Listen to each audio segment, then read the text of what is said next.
शर्मा जी बड़े ही discipline MP है हमारे कार्यक्रमों में पधार कर आप बहुत योगदान देते हैं, तो जोरदार स्वागत। थैंक यू वेरी मच आदरणीय पंडित जी,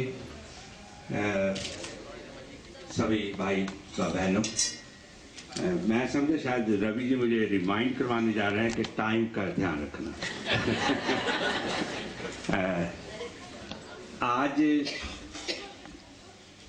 जब हम सब इकट्ठे हुए हैं, उसमें ना तो कोई स्पीच का कोई मतलब है, लेकिन हम एक विचार को लेकर कि हमारे समाज में कैसा एक लोगों में रुचि बन रही है, स्वागत सम्मान, उसका सोचने के लिए इकट्ठे हुए हैं।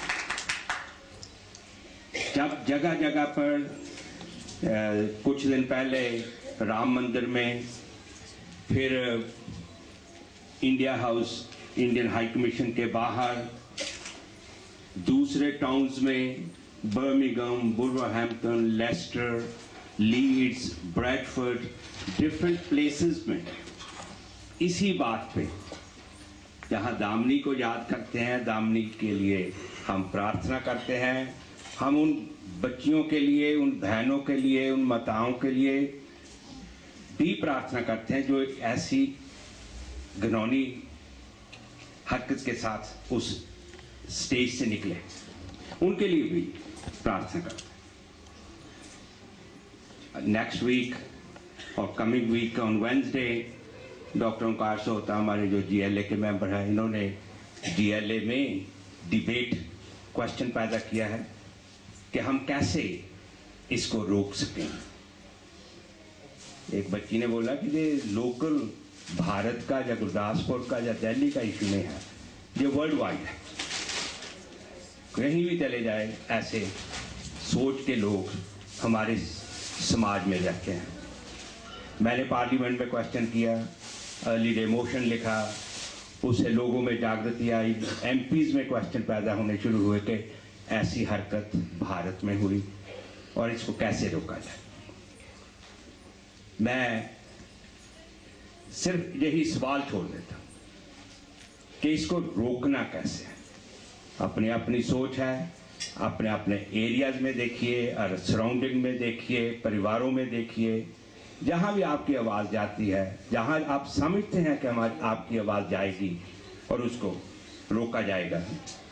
ना तो कानून इसमें बहुत हेल्प करेगा, अनलेस कॉन्शियस जागे, जमीर जागे उन लोगों की और समाज जागे, एक दूसरे के लिए सपोर्ट जागे।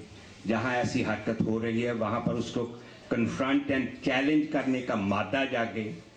वो सोच जब जागेगी तो उसमें चेंज जरूर आएगी। लेकिन मैं ये छोड़ता हूँ जहाँ पर। लेकिन आज मैं उन सब भाई व बहनों का जो हमारे इनविटेशन के साथ श्री गुरु सिंह सभा, राम मंदिर, गुरु नानक दरबार, राणा जी अहमदिया कम्युनिटी से, मीडिया की तरफ से मनप्रीत जी यहाँ पर आए और बहुत से दोस्त यहाँ पर बैठे हैं जो आज यहाँ है।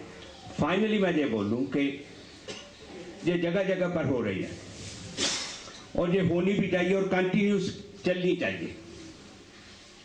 Next Friday London school of economics जो लंदन में है, उन्होंने शाम को विजन रखा है यूनिवर्सिटी में। स्टूडेंट्स में इसकी जागृति आ रही है, स्टूडेंट्स क्वेश्चन कर रहे हैं, अकेले भारतीय लोगों को नहीं, वो ह्यूमन रेस को क्वेश्चन कर रहे हैं कि हमारी रेस में ऐसे लोग पैदा हो रहे हैं, उनको कैसे रोका जाए। ये क्यों कंटिन्यू रहनी चाहिए ताकि हमारे में भी ये सवाल पैदा होते रहे कि हमने अपने बच्चों को क्या संस्कार देने हैं। हमने देखना है कि हमारे जो बच्चे हैं वो कहाँ हैं, क्या कर रहे हैं, कैसी सोच लेकर उनकी परवरिश हो रही है। मैं यहाँ धन्यवाद करता हूँ सारी कमेटी का, उन सारे भाई बहनों का और बच्चों का, खास तौर पर जिन बच्चों ने इसको सोचा है, उन लड़कों, मेल बच्चों को भी जो जगह जगह पे विजिल कर रहे हैं, प्रोटेस्ट कर रहे हैं, सैकड़ों की गिनती में।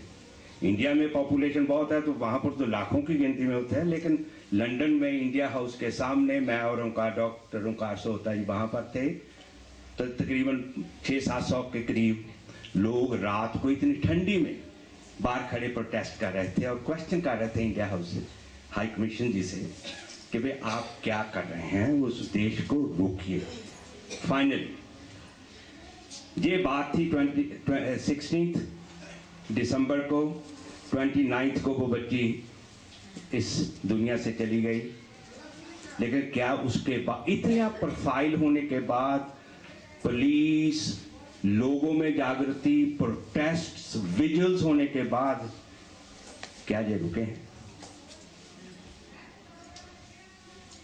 मैं उन प्रेयर्स में शामिल होता हूं, उन कैंपेन्स में शामिल होता हूं, उन प्रोटेस्ट में शामिल होता हूं, जहां हम अपना एक ऐसा समाज बनाने की कोशिश कर रहे हैं जहां हर इंसान की इज्जत हो, हर इंसान को उसकी जिंदगी में जो भी प्रोटेक्शन चाहिए नेचुरल मिले, उनका हक हो। उन बच्चियों का हक है कि उन्होंने अपने समाज में कैसे जाना है, कहाँ जाना है, उनको फुल फ्रीडम हो।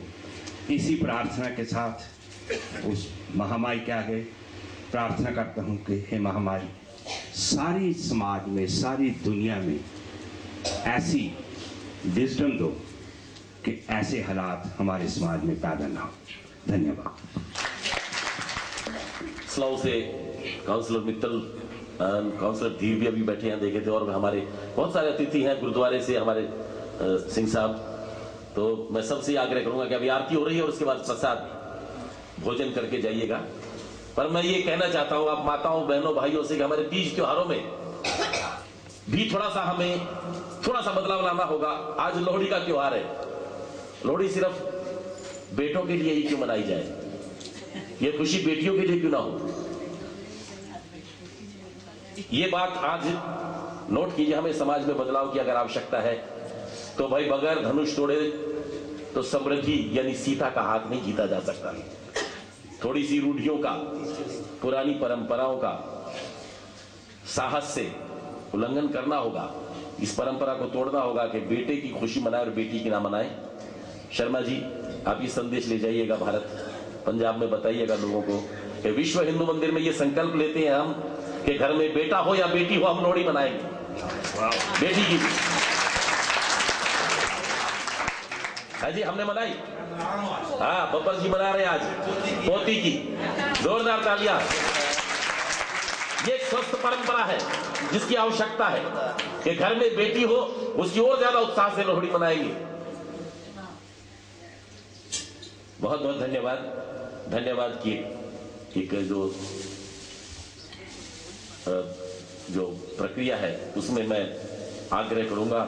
औपचारिक धन्यवाद जो है प्रबंधक समिति के अध्यक्ष की ओर से आना चाहिए। तो मैं सुदर्शन भाटिया जी से आग्रह करूंगा कि बड़े सीमित शब्दों में आप सबका धन्यवाद करें और उसके बाद आरती और फिर प्रसाद। प्रेम से बोलिए जय श्री राम। जय श्री राम। मैं सभी धार्मिक संस्थाओं का, पार्लियामेंट से आए हुए लोगों का, और भी जितने मेरे मित्र हैं, अभय लखानी जी भी आए हुए हैं, रजनीश जी भी आए हुए हैं, डिफरेंट संस्थाओं से यहाँ पर लोग आए हुए हैं, सबका हृदय से धन्यवाद देता हूँ इतने शॉर्ट नोटिस पर आने के लिए और आज की सभा को एक हृदयगत बनाने के लिए। उस जो विचार के लिए सभा यहाँ पर रखी गई है, उस विचार में एक ही बात मैं कहूँगा, ऐसा नहीं है कि भारत में नियम नहीं है या वहां पर लॉ नहीं है, लॉ की इम्प्लीमेंटेशन नहीं है। इम्प्लीमेंटेशन होती है किसी को अपीज करने के लिए, इम्प्लीमेंटेशन होती है जो पावरफुल है उसके लिए, और इम्प्लीमेंटेशन लॉ की होती है अकॉर्डिंग टू जो भी पॉलिटिकल लीडर्स हैं उसके लिए। तो लॉ जो उस कंट्री में, जैसा यहाँ पर बताया, लगभग वैसा ही लॉ है, वही लॉ बनाया हुआ, उसको डेवलप किया गया है, but there is no implementation.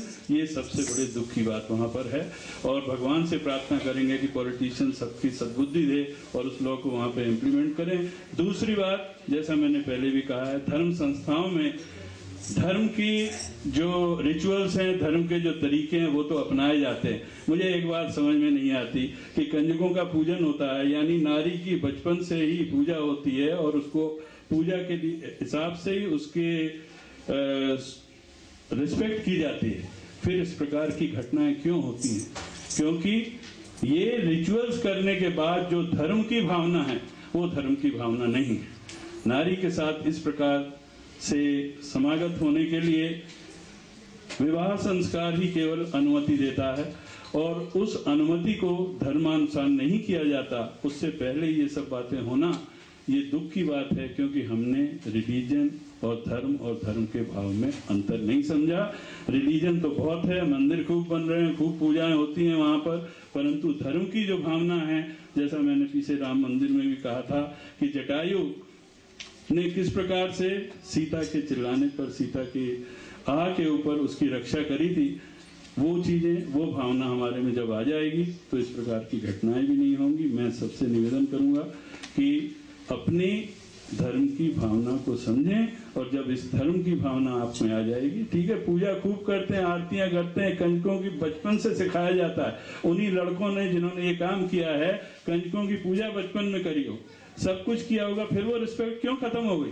क्योंकि धर्म की भावना ही नहीं। धर्म के लिए खूब संस्थाएं तो चलती हैं, पर वो सिर्फ ये रिचुअल्स ही सिखा के रह जाते हैं कि पूजा करिए, पाठ करिए, और उसके बाद जो भावना है, जो धर्म सिखाता है नारी की रक्षा करना, नारी का सम्मान, वो हम नहीं करते हैं। इसी के साथ मैं पुनः सभी को धन्यवाद देते हुए ये आपसे निवेदन करूंगा कि विश्व हिंदू मंदिर इस प्रकार की सभाएं, इस प्रकार के आयोजन करता है, आप सबके सहयोग की हमेशा ही अपेक्षा रहेगी। रवि जी बहुत बहुत धन्यवाद, और इस व्यवस्था को करने के लिए कमेटी का बहुत धन्यवाद है, सबने बहुत साथ दिया है। मैं पुनः थैंक यू करते हुए रवि जी को देता हूँ। Thank you. बोलो सियावर रामचंद्र भगवान की। ऐसे नहीं, जोर से बाहर तक आवाज।